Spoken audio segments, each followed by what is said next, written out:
कोई दोगला पॉलिसी करने की जरूरत नहीं। इधर मसलके आला हजरत का नाम लो, उधर मुखालफत करने की जरूरत नहीं। उधर फतावा रज़विया का नाम लो, आलमगीरी से हवाला पेश करने की जरूरत नहीं। जो कहना है वो मुख पर कहो, और जो कहना है वो मसलके आला हजरत की रोशनी में कहते चलेगा। नारे फिर सरकारे गाजी रहमतुल्लाह ताला अलैह की जात पर उंगली उठाने वालों सुनो, मेरा गाजी तो वो गाजी है कि अल्लाह तबारक व ताला ने ऐसी कुदरत के साथ, ऐसी ताकत के साथ सैयदना सालार मसूद गाजी रहमतुल्लाह ताला अलैह को पैदा फरमाया। शुमाले हिंद के इस खित्ते वालों सुनो, तुम पर खुसूसी करम है सरकारे गाजी का। जिंदाबाद जिंदाबाद, वाह वाह।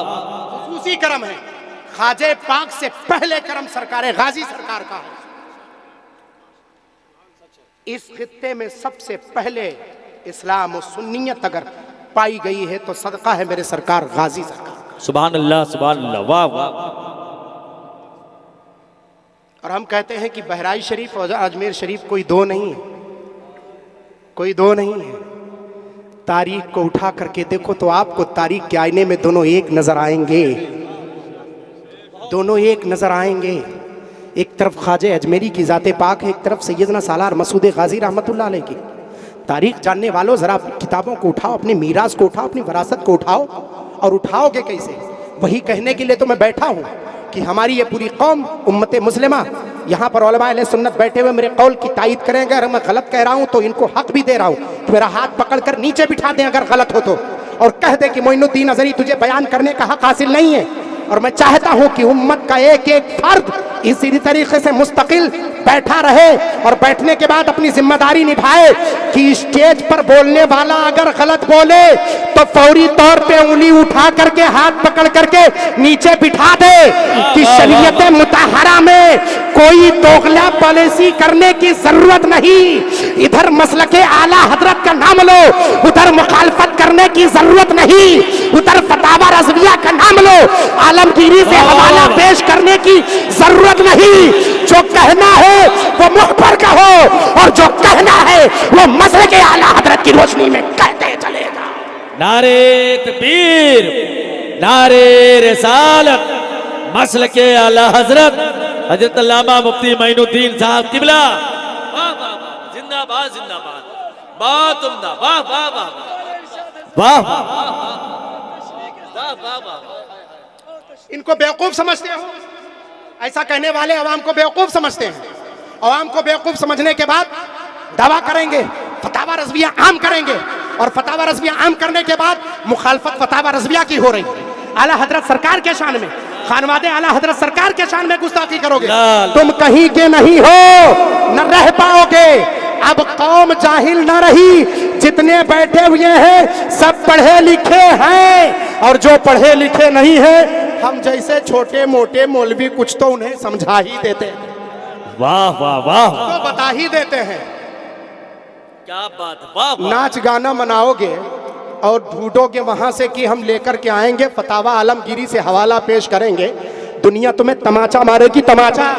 क्या कहना, वाह वाह। अब छुपने वाला नहीं है कहीं, वाह वाह। अब मामला पोशीदा नहीं, बस सिर्फ एक ही रास्ता है, मसलके आला हजरत के दामन को थामो और फतावा रज़विया को अपने हाथों में लो और कह दो हमने जो कहा उससे तौबा करते हैं। और आखिर में हम आकर ये कहते हैं कि फतावा रज़विया कल भी हमारे लिए लायके तकलीद ये किताब थी और आज भी है, और क़यामत तक लायके तकलीद किताब होती रहे। सुभान अल्लाह सुभान अल्लाह, वाह वाह। जब तक तौबा नहीं करोगे तब तक ये आवाम आपको कबूल करने वाली नहीं है। क्या बात है, रास्ता वाह तो खाली है, वाह वाह वाह। रास्ता तो खाली है, अभी भी रास्ता खाली है। आओ और आला हजरत सरकार की जबान लो और कह दो मैं मुजरिम हूँ आका, मुझे साथ ले लो। मैं मुजरिम हूँ आका, मुझे साथ ले लो। ये दोगली पॉलिसी ने सबसे ताज्जुब की बात तो ये है कि मैं अगर गलत बोलूं, और कारी सफीउल्लाह साहब किबला जानते हो कि ये गलत है, मौलाना शराफतुल्लाह साहब किबला जानते हो ये गलत है, और ये खामोश रहे तो सबसे बड़े गलती पर ये है। क्या बात है, सबसे क्या बड़े कहना, गलत रास्ते क्या पर कहना, ये है। क्या कहना, वाह वाह। अगर मैं गलत बोलूं तो एक ही हाथ का फासला है, कहो हजरत। अगर माइक पे नहीं कह पाते तो कान में, हजरत आप ये जो कह रहे हैं ये गलत है, वाह या मैं बोल करके वाह। जाऊं तो सुबह कोई लेटर जारी करो। और अगर मदरसे के तहत प्रोग्राम हो तो मदरसे के लेटर पैड पर अभी तक तौबा और रुजूनामा आना चाहिए, उसकी तफसील आनी चाहिए। गुमराह करना है किसी को, उम्मत से खारिज करना है तो सबसे पहला कलम तुम्हारा चलेगा, अल्लाह। तब उम्मत के ठेकेदार तुम बनोगे। और जब इस्लाह की बात आती है तो कौम को गुराही में ढकेल कर क्यों ले जाते हो? अपने बुजुर्गों के दामन को पकड़ो। कसम उस खुदाए वादहू ला शरीक की, आला हजरत सरकार ने जो रास्ता बताया वही रास्ता लायक तकलीद है। हुजूर मुफ्ती आज़म हिंद ने जो बताया वही रास्ता लायक तकलीद है। हुजूर शेरबेश अहले सुन्नत ने जो बताया वही रास्ता लायक तकलीद है। हुजूर मुशाहिदे मिल्लत ने जो बताया वही लायक तकलीद है। अगर इन बुजुर्गों को मानते हो तो इन्हीं के रास्ते पर चलो, अगर इनसे हटे तो दुनिया वाले तुम्हारी खैर तक नहीं छोड़ देंगे। क्या बात है, जिंदाबाद जिंदाबाद। इसको सुन लो।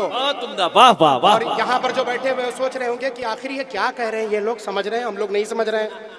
सोशल मीडिया से वाकिफ हो गए तो कुछ लोग तो समझते ही होंगे। अक्लमंदेरा इशारा काफी। इसको मैं मुबाहसा नहीं बनाना चाहता हूँ। मुबाहसा तो तब है, मैं चाहता हूँ कि अगर कारी साहब किबला से कोई गलती हो जाए तो एक कमरे में बैठ करके दो टोक बातें कर ली जाए कि हजरत फतावा रज़विया में ऐसा लिखा हुआ है और आपने ऐसा कहा है, तो आप इसके बारे में क्या कहते हैं? आप ये कहते हैं कि अगर हजरत ने लिखा है, आला हजरत सरकार ने, तो उसको मानते हैं हम, ये गलत है। बस यही चाहत है, इसके सिवा और कुछ नहीं। मगर अब भी मुसीर हो कि नहीं मैंने जो कहा वो सही है, तो सुन लो, शरीयत किसी की खेती नहीं है। वाह वाह। शरीयत मुताहरा का एक तराजू है, उस पर तौलने के बाद मोइनुद्दीन नजरी भी अगर खोटा हो तो उसे निकाल कर फेंक दो। अल्लामा शराफत साहब हो, निकाल कर फेंक दो। अल्लामा कारी सफीउल्लाह साहब हो, निकाल करके फेंक दो। अच्छा है। क्योंकि हम मोइनुद्दीन अजहरी को शरीयत से पहचानते हैं, इनसे शरीयत नहीं। वाह वाह। हमने अपना तराजू उल्टा बना लिया और कुछ अनभक्त हैं जो तराजू उल्टा बनाए हुए हैं। हम मौलाना सुहेल साहब सादुल्ला नगरी से शरीयत को समझते तो कहते मौलाना सुहेल साहब ही हमारे लिए सबसे आला व अफजल है। नहीं, शरीयत की तराजू में तौलो कि मौलाना सुहेल साहब ठीक कह रहे हैं कि नहीं। अगर शरीयत की रोशनी में तो ठीक है, तो हम उनसे गले मिलेंगे, और अगर शरीयत की रूह से गलत है तो हम कहेंगे हजरत आपने गलत कहा, और ये कहेंगे कि नहीं हमने गलत नहीं कहा, सही कहा। तो मानना है तो मानो, वरना जाओ तेल बेचो, जाओ, कोई फर्क नहीं पड़ता है। शरीयत सबके लिए, शरा सब पर हुज्जत है। कल भी हुज्जत है, आज भी हुज्जत है, क़यामत तक हुज्जत रहेगी। बैदौला के मुसलमानों सुनो, एक पैगाम और सुनो। हम और आप अपने बच्चों को पढ़ाते हैं, माशाअल्लाह सब नौजवान चल करके आ रहे हैं। या रसूल अल्लाह, जिंदाबाद जिंदाबाद। ये सब चेहरे पहचाने हुए हैं, मामलात को समझ रहे हैं। यकीनन उम्मत को धोखा देने से कुछ नहीं होता है। एक बात और बताऊं, अल्लाह तबारक व तआला ने फरमाया है, अल्लाह के प्यारे हबीब सल्लल्लाहु अलैहि वसल्लम फरमाते हैं, कुल्लु बनी आदम खत्ताऊन व खैरुल खत्ताईन तव्वाबून। आदम के औलादों में से बंदों से गलती हो जाती, खता हो जाती है, और होती भी है। तो सहाबा ने पूछा, या रसूल अल्लाह, जब गलती हो जाती है तो अल्लाह के नज़दीक सबसे मुकर्रब बंदा, सबसे पाकीज़ा बंदा, सबसे महबूब बंदा कौन है? तो आका बयान फरमाते, हदीस पाक सुने, फरमाया खैरुल खत्ताईन तव्वाबून। अल्लाह के नज़दीक सबसे बेहतर वो बंदे हैं कि जिनसे गलती तो हो जाए, पर गलती होने के बाद उसकी बारगाह में तौबा करें। ये हदीस वाह वाह से क्यों नहीं गुजरती भाई? इस हदीस पाक पर अमल करो। और एक बात और है, अपने बच्चों को आलिम दीन बनाना चाहते हो, 3 उलमा की दरसगाह में भेजो, और इल्मा की दरसगाह में भेजो। सबसे पहले आप अहकामे शरा से सुने। आपके 5 बच्चे हों तो उसमें से कम एक बच्चे को आलिम दीन जरूर बनाए। आज हम लोगों का तरीका यह है कि जो बच्चा माजूर है, 5 बच्चे हैं, एक का पैर नहीं, तो कारी साहब के पास भेज दो, हाफिज बन जाए। और जो तगड़ा है, तवाना है, तंदुरुस्त है, उसको एक को डॉक्टर बनाओ, एक को इंजीनियर बनाओ। शरीयत मुताहरा ने कभी आपको मना नहीं किया कि डॉक्टर ना बनाओ, कभी नहीं कहा कि इंजीनियर ना बनाओ, कभी नहीं शरीयत ने मना किया आपको साइंटिस्ट मत बनाओ, कभी मना नहीं किया कि जर्नलिस्ट मत बनाओ। जो बनाना है आप बनाओ, मगर सबसे पहले इस्लाम के उसूल को उसे समझा दो। वाह वाह वाह। माँ किसे कहते हैं वो समझ जाए, बाप किसे कहते हैं वो समझ जाए, उस्ताद किसे कहते हैं समझ जाए, इमाम किसे कहते हैं वो समझ जाए, आलिम किसे कहते हैं वो समझ जाए, मुसल्ले पर खड़े होना कैसे होता है वो समझ जाए, रोज़ा रखा कैसे जाएगा उसके उसूल ज़वाबित को समझ जाए, आज कैसे अदा करना होगा उसके उसूल ज़वाबित को समझ जाए। उसके बाद अपने बेटे को चाहे आप डॉक्टर बनाओ, चाहे आप इंजीनियर बनाओ, चाहे आप उसको जर्नलिस्ट बनाओ, चाहे आपको साइंटिस्ट बनाओ, दुनिया का कोई फर्क बनाओ, इस्लाम ने कभी मना नहीं किया। क्योंकि जब आलिम होकर के कोई डॉक्टर बनेगा तो 100 रुपये को सुई को 1000 रुपये में नहीं बेचेगा। वाह वाह वाह वाह। 100 रुपये के टेबलेट को हजरत 1000 रुपये में नहीं बेचेगा। और इस कोरोना के दौर में हजरत वैक्सीन का सौदा बहुत से लोगों ने किया और बहुत बड़े बड़े लोग अमीर हो गए, बहुत बड़े बड़े लोग अमीर हो गए। कम से कम जो आलिम दीन होगा वो हक को पहचानेगा, शरीयत मुताहरा को जो पहचानने वाला होगा वो अगर 10 लोगों का इलाज करेगा तो 10 में से कोई एक ऐसा होगा गरीब जिसका पैसा भी नहीं लेगा और खुलूसो लिल्लाहियत के साथ उसका इलाज भी करेगा। वाह वाह वाह वाह। कभी शरीयत इस्लामिया ने, सुन लो, ये पोशाक पहनने का मतलब नहीं है कि हम खाली सिर्फ आलिम दीन बने, अपने बच्चों को आलिम दीन भी बनाओ। वहीं पर जो जरूरत पड़ती है आपकी, डॉक्टर की जरूरत आपको पड़ती है, आपके बच्चे क्यों नहीं है? इंजीनियर की जरूरत आपको पड़ती है, आपके बच्चे क्यों नहीं है? वकील की जरूरत आपको पड़ती है, आपके बच्चे क्यों नहीं है? साइंटिस्ट की जरूरत आपको पड़ती है, आपके बच्चे क्यों नहीं है? जर्नलिस्ट की जरूरत आपको पड़ती है, आपके बच्चे क्यों नहीं है? और नहीं हुए, हमने गलती की, बहुत हुआ तो 10वीं पढ़ा लिया, 12वीं पढ़ा लिया, पढ़ाने के बाद कहते हैं जाओ पीओपी करो, जाओ भंगार में जाओ, जाओ सोफागिरी में जाओ। यही तो कहते हैं आप। ये आप सबसे बड़ी गलती, जितने माँ बाप यहाँ बैठे हुए हैं जिनके बच्चे होशमंद हैं, सुन लो, पढ़ाना है तो किसी हद तक पढ़ाओ। BA कराने के बाद उनको जो जिस रास्ते पर जाने के मुनासिब हो उस रास्ते पर जितना पैसा खर्च करना है पढ़ाओ। जितने पैसे हम शादी ब्याह में यूं ही खर्च कर देते हैं, कसम खुदा की बच्चों की तालीम में खर्च करेंगे, वही बच्चा चल करके कल कौम का रहबर होता हुआ नजर आएगा। वाह वाह वाह। आपके खानदान का डॉक्टर होगा, उसकी नजर आपके जेब पर नहीं होगी, दिल की मोहब्बत और उल्फत में वो आपको ठीक करने की सोचेगा। और आजकल देखो तो डॉक्टरी लाइन ही हमको सबसे ज्यादा करप्ट नजर आता है। कोई गरीब पहुंच जाए तो हजरत सोचते हैं कितना लूट लो।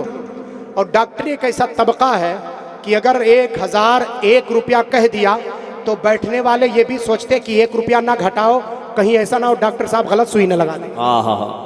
1 रुपया भी दुकान पे जाएंगे तो अगर 10 रुपया हुआ तो आप कहेंगे लो 8 ले लो भैया।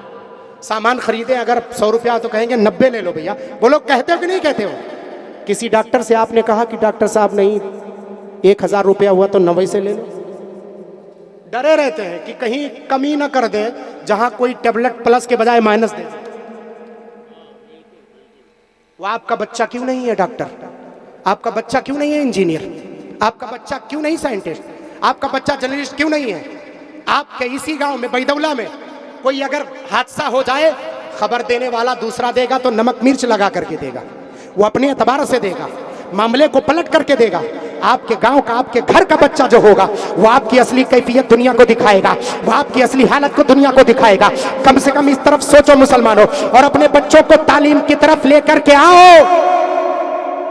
शरीयत मुताहरा ने मना नहीं किया कि आप पढ़ाओ नहीं। जब पढ़ाएंगे नहीं, क्यों हमारे जलसों से पढ़ा लिखा तबका दूर रहता है? कुछ लोग ऐसे होते हैं पढ़े लिखे जो कहते हैं नहीं जाओ, मौलाना लोग सिर्फ चिल्लाएंगे, कुछ सही बयान तो करेंगे नहीं। ऐसा लोगों का नजरिया बन चुका है। अस्पानिया को उठा करके देखो आप, कितने मुल्कों का मैं नाम ले लूं, कसम उस खुदाए वादहुल शरीक की जिसके कब्जे कुदरत में हम सब की जान है।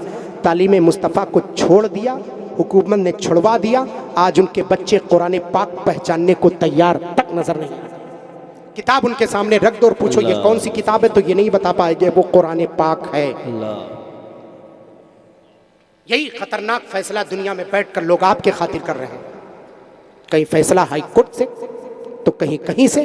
आप सोशल मीडिया से वाकिफ है, क्या आपको पता नहीं था? कुछ लोग तो इसमें मगन है कि ये ग्रांट वालों की नौकरी जा रही है, ये ख़त्म हो रहा है, बस। कारी सफ़ीउल्लाह साहब जैसे कुछ लोग हैं वो सोचते हैं, बहुत खुश होते हैं और कहते हैं कम से कम मौलाना लोगों की तनख्वाह बंद हो जाएगी, बहुत ज़्यादा पा रहे थे। और कुछ लोग तो कहते हैं कि लोग हमें सलाम करने को तैयार नहीं होते। अल्लाह का फजल है, जो तालीम मुस्तफ़ा जिसके दिल में होगा वो अखलाक का ऐसा पैकर होगा, कहीं भी जाने के बाद उसे महसूस नहीं करोगे, बल्कि हमेशा ये कहोगे शरीयत मुतहरा की रोशनी में अखलाक का पैकर होता हुआ नजर आता। मैं सिर्फ अपनी बात नहीं कर रहा हूँ, किसी और की बात नहीं कर रहा हूँ, मैं काफतुल उलमा। हाँ, कुछ लोग होते हैं, हर कौम में कुछ कमियाँ होती हैं, लेकिन किसी एक कमी की बना पर तो आप पूरे कौम को मत गर्दानो। मुसलमानों सुन लो, आलिम दीन की इज्जत है, अगर अपने आगे उलमा को नहीं करोगे तो कसम खुदा की एक दिन ऐसा आएगा कि आप खुद जिंदा रहोगे लेकिन मुर्दों के सब में शुमार किए जाओगे। आलिम दीन पीछे कब होता है मालूम है? पीछे एक ही मकाम पर होता है, जब तक कौम जिंदा रहेगी तब तक आलिम दीन आगे बढ़ करके इमामत करेगा मुसल्ले इमामत पर, और जब कौम का इंतकाल हो जाएगा तब जनाजा सामने होता है, आलिम उसके पीछे होता है। तो जो कौम अपने आलिम दीन को पीछे करे, समझ जाओ वो कौम जिंदा नहीं बल्कि मुर्दा हो चुकी है। अल्लाह। और जो कौम अपने आगे अपने उलमा को करे, समझ जाओ ये अभी जिंदा है।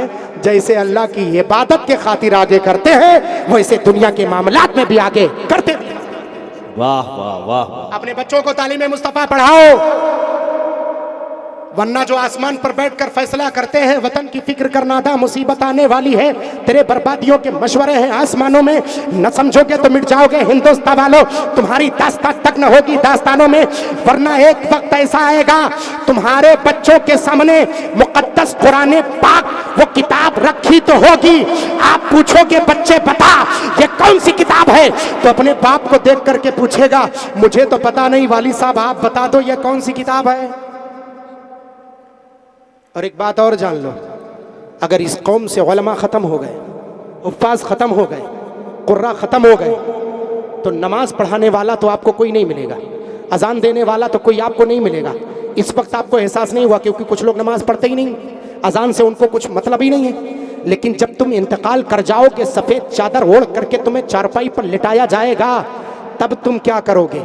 ढूंढना शुरू करोगे, और ढूंढते ढूंढते जब आलिम दीन नहीं मिलेगा तब क्या करोगे? किसी जाहिल को आगे बढ़ाओगे, फिर वो तुम्हारे खातिर दुआए मगफिरत ना करके, दुआए मगफिरत ना करके, पता नहीं वो कौन सी दुआ करे। होश के नाखून लो। आजकल जो हालात और कैफियत चल रहे हैं उस पर आप मुस्तकिल खड़े हो जाओ और अपने बच्चों के खातिर जितना पैसा हो सके तालीम में खर्च करो। वाह वाह वाह। शादियों में खर्च करना कम करो। क्या बात है, क्या कहना। अरे 1000 लोगों को खाना खिलाते हो, 500 को खिलाओगे तब भी शादी हो जाएगी। क्या बात है। शादी में सिर्फ ऐलान मकसद है, ऐलान। 10 लोग भी आएंगे तब भी ऐलान हो जाएगा कि फलां का फलां बच्ची के साथ शादी हो रहा है। शादी का माना यही है भाई कि ऐलान करके करो। वो चुपके चुपके जो करते हैं वो शादी नहीं होती है, बल्कि उसे गुनाह कहा जाता है। शादी में तो गवाह होना जरूरी है। आखिर क्यों? ताकि लोग जान लें, अवाम जान लें, फलां लड़के का निकाह फलां बच्ची के साथ, फलां बच्चे का फलां बच्ची के साथ, उसके साथ अक्द किया जा रहा है, अक्द किया जा रहा है, ये दोनों आपस में मिल रहे हैं, लोगों को पता चल जाए। वरना सुन लो, एक दौर ऐसा आएगा ज़िना और निकाह में कोई फर्क नहीं होगा। अल्लाह। वो दिन दूर नहीं है। ये कौम आपके सामने वो वक्त रखती हुई नजर आ रही, वो चश्मा, वो आईना आपकी आंखों पे लगाना चाहते हैं लोग, ताकि उस निगाह से आप देखें। आज आप होश के नाखून लो मुसलमानों। आपने अगर नहीं पढ़ा है, ज़रूरी नहीं आप मौलाना अपने बच्चों को नहीं पढ़ाना चाहते, मत पढ़ाओ। जो पढ़ाते हैं उनको मुबारकबादी है। आप अगर पढ़ाना चाहते हो, कम से कम 10%, पूरी कौम में 10% तो उलमा होने चाहिए, 15% होने चाहिए आपकी कौम में। उसमें कम से कम 10% अगर आलिम रखते हो तो 10% अपने कौम में डॉक्टर भी निकाल लो, वकील भी निकाल लो। आपका वकील होगा, आपके घर का होगा, आपका फैसला करेगा तो फीस भी कम लेगा, और आपके हक में अनथक कोशिश करके जज से लड़ेगा, जज के सामने। वाह वाह। और फैसला आपके हक में आएगा। वरना ये रिश्वत लेकर के 50-50 लाख रुपया लेकर के तुम्हारे हक में फैसला आने वाला नहीं है। सोचते रह जाओगे। इस चीज की तरफ आप ध्यान दो। तालीम में हम और आप सबसे पीछे हैं। जलसा करना हो तुम्हारे पास 5 लाख हैं और करते हैं, खुशी होती हमको, कीजिए। लेकिन करने का मतलब ये नहीं कि बच्चों की फीस और तालीम का पैसा आप खींच कर लाओ और खत्म करो। शादी ब्याह में गो और जवाज की सूरत तो निकाली जा रही, खूब आप नाच गाना टीवी वीडियो ढोलता से बजाओ। हाँ, निकाला जा रहा है रास्ता आपके लिए। कुछ लोग गुमराह करने के लिए उम्मत को लगे हुए हैं कि उम्मत को गुरदाही के दलदल पर ले जाया जाए। मगर सुन लो, शरीयत इस्लामिया हमारे लिए हक वही एक तराजू है। शरीयत पर रखकर हम सबको तौलेंगे। जो शरीयत पर खरा उतरेगा उसी को मानेंगे, जो खोटा उतरेगा उसे तंबीह किया जाएगा। 1 मर्तबा नहीं, 2 मर्तबा नहीं, 3 मर्तबा नहीं, 10 मर्तबा समझाने की कोशिश की जाएगी कि हजरत आप समझ जाएं, आपने फला जगह गलती की है। अगर आप समझने को तैयार नहीं तो दूध या खाने में से जैसे मक्खी निकाल कर फेंक दी जाती है, ऐसे ये कौम अपने मामलात में से आपको निकाल करके फेंक। वाह, समझो इस बात को और इस पर अमल करने की कोशिश करो आप। बहुत उम्दा, सुभान अल्लाह। और हक खरे खोटे को पहचानने की कोशिश करो। मैं नहीं चाहता कि मैं तो मेज़बान हूँ लेकिन मेहमान अस्तगफिरुल्लाह नौज़ुबिल्लाह, घंटे हो गया, 1.25 घंटे के लिए मैं बैठा था अपनी तरफ से। मौलाना हामिद साहब क़िबला आए हुए हैं लेकिन उनका मकसद मैं कायदे से समझ रहा हूँ। नहीं, मैंने जितनी बातें की हैं आज मैं सोच के आया था, मैं तकरीर नहीं करूँगा, अपने दिल की भड़ास को आपके सामने निकालूंगा। कुछ बातें तो मैंने कह दी हैं आपको, मगर इस बात को आप समझने की कोशिश करो मुसलमानों। आपके बच्चे तालीम याफ्ता होने चाहिए। आप अपने मामलात को दुरुस्त करो। और दुनिया आपसे चाहती कि शरीयत मुताहरा को छोड़ करके आप दूसरे रास्ते पर चलें और आप चल रहे हैं। शरीयत से आपको कोई मतलब नहीं। मस्जिदें आपकी खाली हैं, दुनिया यही चाह रही थी और आप वही कर रहे हैं। तौफीक छीन ली आपने, अल्लाह ताला ने आपके जबीन नियाज से सजदों की। दुनिया चाह रही कि आप मस्जिदों को ना जाओ और आप नहीं जा रहे। दुनिया चाह रही कि रोजे मत रखो, आप नहीं रख रहे। दुनिया चाह रही है अपने बच्चों को आलिम दीन ना बनाओ और आप नहीं बना रहे। दुनिया चाहती है कि उलमा की कदर ना करें और आप नहीं कर रहे। दुनिया चाहती है कि आप अपने दीनी मामला से दूर रहे और आप दूर हैं। जो दुनिया चाहती है वही आप कर रहे हो, तो फिर आप मुसलमान हकीकी कहाँ हो? ये शहादत गहे उल्फत में कदम रखना है। लोग आसान समझते हैं मुसलमान होना, लोग आसान समझते हैं मुसलमान होना। मुसलमान होना इतना आसान नहीं है, बल्कि हकीकत तो यह है कांटों पर चलने का नाम मुसलमान है। अपनी कुव्वत को बेदार करो, अपनी ताकत को बेदार करो। एक गांव इकट्ठा नहीं हो सकता तो एक इलाका कैसे इकट्ठा होगा? एक प्रधान को वोट डालने के खातिर एक गांव में 4-4 पार्टियां होती हैं, तो विधायक चुनने के लिए कितनी पार्टियां होंगी? बताओ, MP MLA चुनने के लिए आखिर कितनी पार्टियां होंगी? अपनी कुव्वत और ताकत को इकट्ठा करो। आपको कहाँ वोट देना है ये आपकी सियासी ताकत है, उस ताकत को भी मजबूत करो। जहाँ दीनी ताकत आप मजबूत कर रहे हैं वहीं सियासी ताकत भी मजबूत करो। मैं ये नहीं कहता फला पार्टी को आप वोट दो। आप अपनी वोटों को इकट्ठा करके एक जगह ऐसे बंदे को दो जो आपके हक के खातिर लड़ना जानता हो, जो आपके मामलात को सामने उठाना जानता हो, जो आपके हक के खातिर सीना सिपर हो जाए, जो आपके खातिर लड़ने की ताकत रखता हो, जो आपके मामलात को आगे बढ़ाने की ताकत रखता हो, जो आपको भरोसा देने की ताकत रखता हो। उस बंदे को आगे बढ़ाओ, आपका दिन भी सलामत रहेगा और आपकी सियासी ताकत भी सलामत होती। क्या बात है, वाह वाह। इस चीज को आप महसूस करें। मौला ताला के बारगाह में दुआ है कि परवरदिगार हमें समझने की, सोचने की तालीमी ताकत जब होगी तब नूर ही नूर होगा और फिर आप अंधेरे में नहीं जाओगे। कम से कम इस चीज़ से अपने बच्चों को रोशनास कराओ और अपनी बच्चियों को भी तालीम मुस्तफ़ा से रोशनास कराओ। मौला ताला के बारगाह करम में दुआ है कि परवरदिगार बोलने में किसी किस्म की गलती हुई जानबूझ के भूल तो से माफ़ फरमा। देखें, वक्त शिद्दत से बढ़ रहा है। मेहमानों का आप इंतज़ार कर रहे हैं, बैठे रहिए सुकून व इत्मीनान के साथ। मौला ताला के बारगाह करम में दुआ है कि मौला जो कुछ मैंने कहा है हम सबको और आप सबको अमल करने की तौफीक अता फरमाए। बिलखुसूस मौला ताला हम सब पर अपना फजल फरमाए और अपने प्यारे महबूबों का सदका अता फरमाए, और औलियाए किराम का, जमी औलियाए किराम का मौला हम सब पर सदका अता फरमाए। अस्तगफिरुल्लाह रब्बी मिन कुल्लि ज़ंबिन व अतूबु इलैहि। माल बलाग। अस्सलामु अलैकुम व रहमतुल्लाहि तआला व बरकातहू।